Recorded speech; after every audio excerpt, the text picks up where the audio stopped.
Hi, everyone. This is Miguel Concepcion, editor at GameSpot, here with Matt Espinelli, associate editor at GameSpot, here to talk about Metal Gear Survive. The other day, we went to a preview event where we got to check out mostly the initial chapters of the single-player mode, plus a little bit of the multiplayer. Matt, what are your initial thoughts of the game? Well, straight off, I was actually kind of surprised. I know that there's been a lot of sort of reluctance with this game ever since it was announced. People were kind of hating on it, and my overall experience coming out of it was actually kind of fun. It's a survival game through and through, right? I think it really lives up to the Survive name. I think we were talking about how it draws these parallels with other games like DayZ and State of Decay, Totally. where you're spending so much time just drinking water and eating. And there's this interesting another variable you have to consider in this game, because you also, even though you are not swimming or anything, you actually have to watch your oxygen. Right. That was what I found to be a completely, really interesting and different thing about the way this game functions in terms of as a Metal Gear game. Because Metal Gear's always been very traditionally about stealth, so to have things like handling an oxygen gauge, which you primarily do when you go into which is basically called the dust, which is this foggy area in the map. It makes it interesting because you actually have to.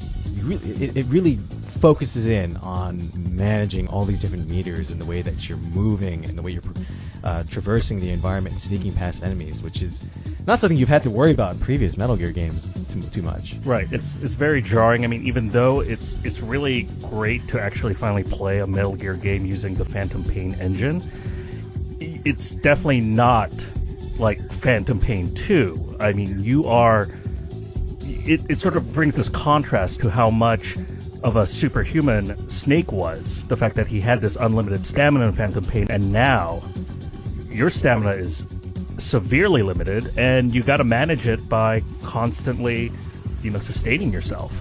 It was a lot to juggle. I don't know if in the long term it's going to translate to actual fun in the long run.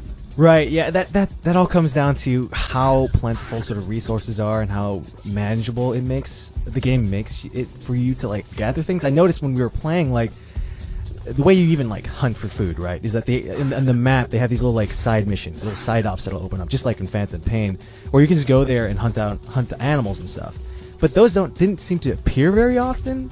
Maybe there's one or two every mission or so, and it was very specific. This is the point where you have to go to hunt, and it seemed like you finding resources and stuff, or you finding things like food, which are is essential to your survival in this game, wasn't as easy as finding normal crafting resources in the game. Right. I mean, after playing about 3 hours of the single player, I was assured by Konami that all these areas where you actually found the animals, they would eventually respawn. But I actually ended up hitting a wall, because I would like to think the first area where I ended up getting animals would be the first place where they would actually respawn, and that didn't happen. So I was kind of just waiting and just kind of fiddling around in the home base and just waiting for our multiplayer sessions to start, which we'll get to later. Yeah. And speaking of the home base, that's actually where you end up doing all the crafting. And just like surviving, there is a lot of crafting you have to do. Yeah, I mean, that's the basis of what you're doing in the game, really. You're like any old survival game, you're making constant runs into the environment to go explore, literally just try to find whatever you can. You'll go into these abandoned bases and find bags of cotton or metals and all that stuff which you can use to make clothes, weapons back at your home base, essentially. I mean, I suspect it's going to be one of those games where you're going to spend the first 5 hours just getting the hang of things, figuring out what you need in the story. I suspect a lot of people are going to want to start all over again, because you don't know if it's more important to prioritize crafting a gun versus crafting a kettle. I mean, I should add that the water that you first get in the game is dirty and will get you sick, and you will need certain types of medication. But apparently, if you do manage to craft a kettle, you could purify the water. Right. So you got to be meticulous, and it will be interesting to see what players and fans will prioritize when they get all these crafting materials. So another thing that we definitely had a chance to try out is also the combat. Just like the limited stamina, you are not as skilled as Snake in CQC. In fact, when fighting off some of these zombies, You couldn't even do CQC to a zombie, you know? well, I remember getting grabbed by some zombies and just being able to shake them off, and I noticed that there were some CQC style animations, but you definitely didn't have the whole like suite of like combo moves that Snake had. Apparently, I mean, this obviously feeds into the skill tree, and it seems like the game dangles this carrot that potentially, as you level up, you could potentially be as good as Snake near the end of the game. Right. Bill, you have to kind of wonder how, like, I wonder how persistent, like, sort of all these, like, meters you have to handle or manage, I wonder how much is going to be sort of still a problem as you're becoming more powerful. Like, sure, you can pull off this stuff, but, like, at what cost still? Like, how's that going to work out? Right. But, I mean, the game will give you a lot of incentives to actually confront the zombies, because one of the currency for leveling up is this crystal, this rock called Kuban. Yeah. Right. And you get Kuban for killing zombies. And there are actually a lot of... It seems like the game lends to a lot of these opportunities to, quote-unquote, harvest zombies. You can get their attention, and if you have the right parts, you could craft and build these fences from scratch. And I guess you could funnel the zombies toward you and use your initial weapons, like your staff or your machete, to sort of keep them at bay and kill them in droves, provided that you have enough fences to build. Yeah, there were a few scenarios in which that seemed obviously because of the zombies and stuff. There are a lot of combat scenarios in the game where you usually will get rushed by like a whole pack of them, and the game will often challenge you to like have to be very meticulous with how even like set forth that, right, how and plan that ahead, because like if you see a group of zombies and you know that you're not going to be able to like avoid them using stealth, like the game will often like sort of prepare you to be like, okay, like how can I like get these zombies to come in through this like little small pathway? Should I set up a fence here? How many layers of fences should I like set up? And do I have enough strength in the spear to like take them all out? Because like that fence is gonna go down because there's a whole bunch of zombies over there. So yeah, that was something that was interesting about I don't know, like the combat is. We weren't able to see a whole lot of diversity in it, but from what was there, it was, I don't know, it was still very different. I don't know. Speaking of lack of diversity, and the fact that we had to go into these zombie-infested areas, a lot of the story involved having to go and find these computer, like these panels.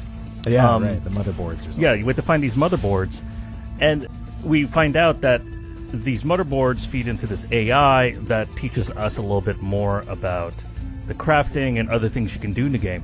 And we were told that we start on the 3rd chapter of the game, and we continue in the 4th chapter, which is kind of odd that there's so much onboarding still this deep into the game. I'm not sure if that's really will speak to the overall quality of the game, but it did seem like I was really doing chores more than, engaging, mission assignments. Yeah, totally. Just from the start, like, there just wasn't a whole lot of things that were different in terms of the way, like, the kinds of mission objectives you were doing and the kind of combat you were doing. And I only hope that, once you start crafting more tools, like different kinds of bombs and weapons and whatever kind of fences that you'll get access to, that the game will start opening up in terms of being a little bit more creative in the way that, like, like something like Phantom Pain was right off the bat, where it offered you so many different solutions. And all this crafting relates to the fact that we recently learned that Metal Gear Survive actually has to be online all the time, despite that you might be spending most of your time playing the story. We actually did play a little bit of the multiplayer mode. At least out of the box, it's a PvE co-op mode where you have to defend yourself against multiple waves of zombies. Yeah, and we draw sort of comparisons to Fortnite, which kind of, from what I gather, actually is very, very similar. We only had so much time to sort of level up our characters and stuff, so when we actually jumped into a session, we were kind of under-leveled. Yeah, the session didn't last too long, but we did get a little feel for being able to build fences and fortify our location. So it seems to have a lot of long-term potential, provided that you know what level the zombies are in relation to yours. We actually did have a little bit more fun in the lobby, which is pretty much the only part of Metal Gear Survive where you have unlimited ammo. Yeah, provided you have a gun. Yeah, exactly. A lot of goofy hijinks, to say the least. I was just setting up fences. You have unlimited fences and anything, right? And so, like, I was just like trying to box people off, and there's a dude who was just shooting me forever, and we were all diving into one another, trying to like stagger. Yeah, that was actually surprisingly fun. But going back to the single player, you also wanted to talk about how the map, you found it fun to explore. Yeah, like one of the things, the way the game works is like you have a home base, right? So like the way it challenges you to, like, you have to get resources, so you have to kind of adventure off into whatever direction to look for them. Either from, you being guided there through an objective you have to accomplish, or just you doing so from your own free will. And what I liked about that is that when you're exploring, the map itself isn't filled out, so you're just kind of moving about, trying to go in whatever direction, really. The interesting thing is, like, when you come back and you kind of register sort of your progress with the home base, they'll start filling in the map on your iDroid. And what I found interesting about that is that it really encouraged this initiative to want to explore, and I found that fun and engaging, to be able to just kind of seeing a little bit of the paths I'm taking, and kind of seeing just like, oh man, if I just got to this little section of the map, maybe I might have found something. So that's something that the game manages to do well, which to be honest, survival games have a kind of a tendency to encourage that kind of desire to do that anyway. But I think in this game it works pretty well in the way that it kind of, the map will reveal itself only when you return, and then sort of keeps like sort of teasing you with this idea of like, oh, what's over there, what can I find over here? So I will admit that, going into the fog, it was such a contrast to not be able to actually see where you're going, because the map does not reveal what's in the fog. Yeah. But I actually eventually got used to it, and they just give you just enough visual information to at least know how to get out with the little blinking sort of, I guess, tower or beacon. Right. Yeah, like even when you're in the fog, like if you get far enough, it even doesn't even, like, because when you're looking at your iDroid map, you'll see where your location is on the map for the most part. But once you get too deep into the fog, like, you won't even see it, so you're kind of blind. You have to you have to look to the light in order to kind of figure out where to go. So personally, overall, I'm on the fence on Metal Gear Survive, but I am glad that the game actually uses the Phantom Pain engine. Phantom Pain was one of my favorite games of the last 5 years, and it's just refreshing, and despite the fact it's not a Hideo Kojima production, that we're actually getting to experience another Metal Gear game using this engine. Overall, like, I came away from Metal Gear Survive feeling pretty optimistic. I'm kind of hoping that it'll be fun. It's a decently fun survival game. My only concern is that for my time, it didn't really feel Metal Gear enough in the terms of it, like, its story. Didn't seem to justify its use of the name yet for my time of it. And also, stealth kind of felt like there was little consequence to whenever you were sneaking past, like, zombies and stuff. If you got caught and you ran away, they wouldn't chase you. So, like, I don't know, these little things in Metal Gear that really I hold important. There were a couple things that didn't really get to me in my time playing, but still, I do want to go back and play more. Well, okay, Matt. Thanks a lot for your time, and thanks for watching.